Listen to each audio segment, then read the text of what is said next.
Assalamualaikum warahmatullahi wabarakatuh. Perkenalkan, nama saya Muhammad Fauzan Al-Jazila dari kelompok 2 dengan NIM 141240069.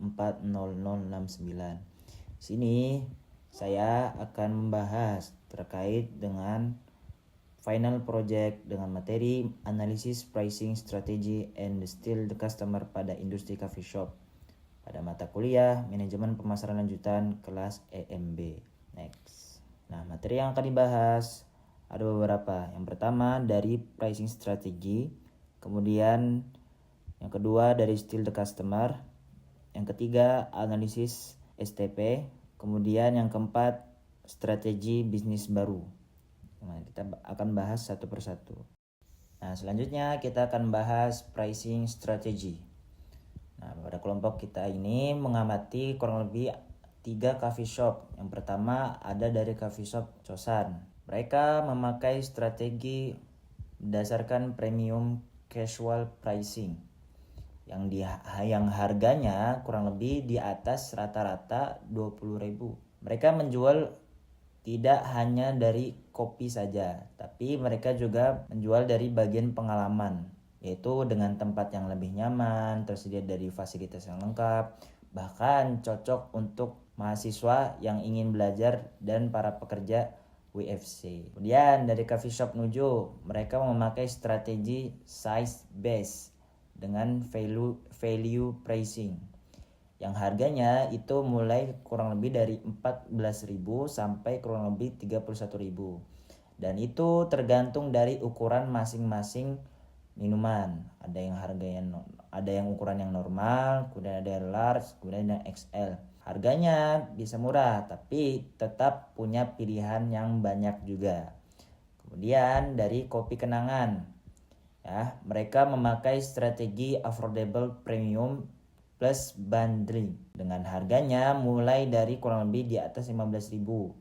Tapi dari yang harganya yang terasa premium, maka si kopi kenangan ini ada promo melalui aplikasi dan juga paket bundling. Nah, next.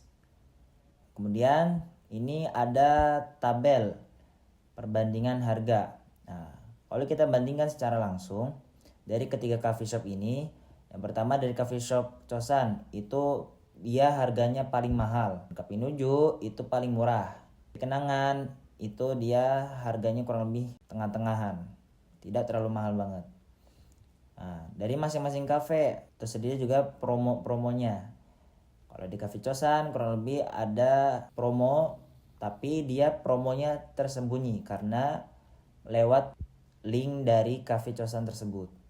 Kemudian dari Cafe Nuju dia menggunakan promo melalui media sosial. Kemudian dari Kopi Kenangan mereka langsung terlihat pada di menu, bahkan disediakan dari aplikasi yang melalui aplikasi TikTok. Jadi sudah tersedia di tempatnya langsung, di menunya langsung. Kemudian dari membershipnya, pada Cafe Chosan tidak ada. Biasanya mereka hanya musiman doang ketika ada membership. Kalau di Nuju mereka tidak ada yang namanya membership.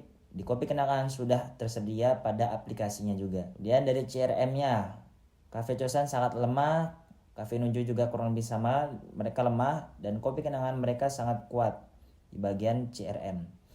Jadi intinya ini coffee shop ini mereka paling unggul soal loyalitas pelanggan. Cafe Chosan lebih unggul pada fasilitasnya dan Cafe Nuju lebih unggul daripada harganya yang lebih murah. Jadi masing-masing punya kelebihan dan juga kelemahannya. Kemudian pada slide kelima itu strategi harga bisnis baru. Untuk coffee shop baru kita merekomendasikan 2 strategi gabungan. Yang pertama dari strategi utamanya itu dari competitive pricing dengan harga yang kurang lebih tidak lebih mahal daripada harga Cafe Chosan. Jadi tidak lebih murah juga dari Cafe Nuju. Tapi kurang lebih kisarannya 15.000 sampai 30.000. Jadi hitungannya dibilang standar. Ya. Kemudian itu dari value based pricing. Itu harganya menyesuaikan dengan nilai yang dirasakan oleh pelanggan. Karena fasilitas yang sudah bagus dan pelayanan yang personal, bahkan pelanggan merasa harga itu worth it karena nilai dari harga yang dirasakan oleh pelanggan sesuai dengan fasilitas yang pelanggan itu rasakan. Kemudian strategi pendukungnya itu dari psychological pricing. Itu dengan harga ditulis 15.900 tapi bukan harga 16.000. Supaya apa? Supaya pelanggan ini merasa harganya lebih murah ketika melihat harganya. Dan lebih khususnya pada pembeli yang masih muda. Kemudian dari bundling pricing itu seperti paketan. Contoh paketnya itu seperti kopi, ngopi plus snack, atau bisa ada paket study bundle bagi yang suka belajar di kafe, itu langsung ditampil di menu dan bukan disembunyikan di media sosial seperti Cosan dan juga Nuju. Kemudian ada rencana pengembangan harga. Yang pertama ada kategori kopi signature. Itu dengan kisaran harga kurang lebih 20.000 sampai 28.000. Kemudian ada minuman non coffee. Itu kurang lebih kisaran harganya 15 sampai 22.000. Makanan atau pastry-nya kurang lebih 12 sampai 20.000 dan paket bundlingnya kurang lebih 28.000 sampai 45.000. Nah, harga bundling memang harganya lebih tinggi, tapi pelanggan akan merasa lebih banyak dibandingkan beli satuan. Ini yang mendorong para pelanggan itu ingin mengupgrade pesanannya lebih banyak lagi. Selanjutnya saya akan menjelaskan the still customer pada bab 2. Saya akan jelaskan satu persatu. Selanjutnya ada customer experience. Jadi masing-masing coffee shop punya keunggulan dan kelemahannya masing-masing. Dari Cafe Cosan mereka punya fasilitas yang lengkap, suasana yang minimalis, open kitchen juga. Dan kelemahannya dari parkir yang berbayar, terbatas, dan tidak ada member. Unggulnya harga yang terjangkau, paling terjangkau, variasi ukuran, dan 3 lantai. Tersedia wireless dan calling system untuk mengetahui siapa yang udah pesan. Stok kontaknya terbatas, tapi kelemahannya juga dari wifi kurang stabil. Kopi kenangan, CRM-nya paling kuat, interaksi sama pelanggan, suasana yang cozy dan estetik untuk foto. Kelemahannya susah untuk belajar bagi yang tidak suka keramaian. Selanjutnya kompetitor mapping. Nah, kompetitor mapping ini ada berdasarkan harga versus dengan kekuatan CRM. Cosan harga tinggi, CRM-nya lemah. Yang Nuju harga rendah, CRM-nya juga lemah. Kopi kenangan harga sedang tapi CRM dia kuat. Dan bisnis baru pada target kita ini adalah harga sedang dengan CRM yang kuat plus fasilitas yang lengkap. Nah, celah pasar yang ada, tidak ada yang punya fasilitas yang lengkap, bahkan CRM kuat dan harga yang bersaing sekaligus. Semua kompetitor punya masalah parkir. Kemudian promo tidak terlihat langsung pada menu, kecuali kopi kenangan. Interaksi barista masih minim di Cosan dan Nuju. Belum ada reward atau gamification yang menarik buat mahasiswa. Selanjutnya analisis STP.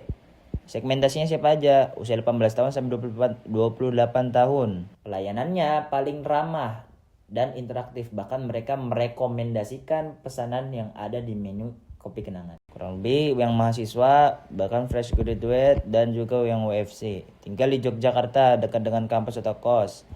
Gaya hidup yang produktif atau aktif dengan media sosial yang suka estetik. Dan targetingnya mahasiswa aktif 18 sampai 25 tahun yang pakai coffee shop yang untuk belajar, bahkan ngerjain tugas dan WFC. Sebenarnya kerja muda dan freelancer 22 tahun sampai 30 tahun yang butuh tempat kerja yang alternatif. Positioningnya itu dengan cara bisnis ini mau dikenal dengan sebagai apa? Dan apa? Kita merencanakan menggabungkan dari ketiga kelebihan masing-masing kafe tadi. Selanjutnya strategi still the customer. Begitu utama pada pelanggan Cosan, parkir berbayar, harga tertinggi, tidak ada membership, barista tidak interaktif sehingga pelanggan mudah berpindah tempat. Strategi produk, variasi ukuran ala Nuju, kualitas ala kopi kenangan. Punya menu signature, tidak ada di tempat lain. Ada pilihan menu sehat. Bundling langsung terlihat di menu. Strategi pelayanan. Barista hafal nama pelanggan dibantu sistem CRM. Barista aktif rekomendasi. Ada produk hackpack yang spesial buat yang sudah lama di kafe tersebut. Strategi promo tampil di papan menu fisik.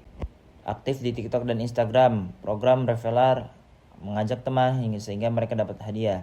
Strategi loyalitas, aplikasi on point.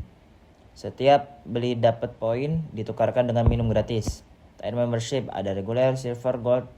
Semakin yang sering datang maka semakin baik juga benefitnya. Reward khusus di jam sepi, study hours, untuk menarik pelanggan saat hari biasa. Kesimpulannya, kopi kenangan lebih unggul dari CRM. Setelah pasar nyatanya tidak ada yang menggabungkan di antara 3 kafe itu. Yang ketiga, pelanggan josan paling mudah dialihkan, paling pindah tempat. CRM-nya juga lemah. Strategi bisnis baru yaitu competitive pricing, value based, bundling visible, dan loyalitas digital, all in one productive space. Cukup sekian dari saya. Wassalamualaikum warahmatullahi wabarakatuh.